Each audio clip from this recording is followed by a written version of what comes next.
Hi friends, ఇవి మన బిఆర్టీసీ రోడ్లో పంపిణీకి సిద్ధంగా ఉన్న రేషన్ వాహనాలండి. నిత్యావసర సరుకులు ఎవరైతే పాపం సింగనగర్, కండ్రిక, పైకాపురం, అంబే కాలనీ లాంటి రాజరాజపేట, ఏటముని ప్రాంతాలకి వెళ్ళి వాళ్ళ ఇంటి వద్దకే నిత్యావసర సరుకులు ఇస్తారండి. వీటిలో బియ్యము, చింతపండు, ఉల్లిపాయలు మొదలగు సరుకులను ఇస్తారండి. ఈ వాళ్ళ ఇంటి వద్దకు తీసుకెళ్ళి ఎవరైతే బాధితులు ఉన్నారో వాళ్ళ ఆధార్ కార్డు కానీ రేషన్ కార్డు కానీ తీసుకొని వారి ఇంటి వద్దకు సరఫరా చేస్తున్నారండి. వీళ్ళందరినీ మెయింటైన్ చేయడానికి వీళ్ళకి పోలీసులు ఒక వాహనంతో ఒక పోలీసు వారిని పంపిస్తున్నారండి.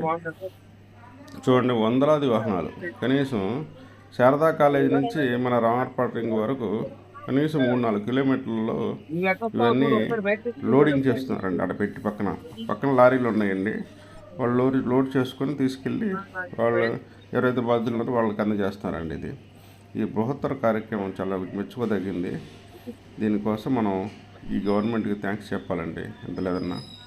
చూడండి, మీరు చూస్తున్నారు, ఇవన్నీ అవే మొత్తం వందలాది వాహనాలు లేదండి. చూడండి, ఇట్లా బియ్యం, కందిపప్పు, ఆయిల్ ప్యాకెట్లు కూడా ఇస్తున్నారండి.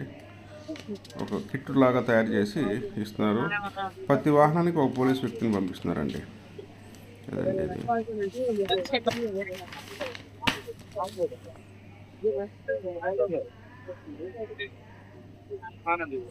ఇవి వివిధ జిల్లాల నుంచి తీసుకొచ్చిన వాహనాలండి. కనీసం 300-400 ఉన్నాయండి. ఇవి మొత్తం చాలా వరకు నిన్న ఒక కొంచెం చేశారు, సప్లై చేశారు. ఈరోజు పూర్తిగా చేయాలని ప్లాన్తో మొత్తం వందలాది వాహనాలు. సరుకులు కూడా వివిధ జిల్లాల నుంచి ఇచ్చిన సరుకులు చూడండి, అన్నీ అక్కడ బిఆర్టీసీ రోడ్లో నిలుపుకున్నారండి. అవన్నీ ఇట్లోకి లోడ్ చేసి ఎవరైతే వాటర్ బాధితులు ఉన్న వారి ఇళ్ళ వద్దకు వెళ్ళి సప్లై చేస్తారండి.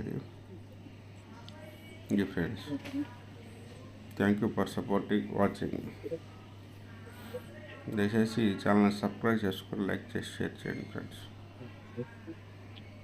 మరేంటి ఇలాంటి వీడియోలు మీకు మనకి అందుబాటులో ఉంటాయి.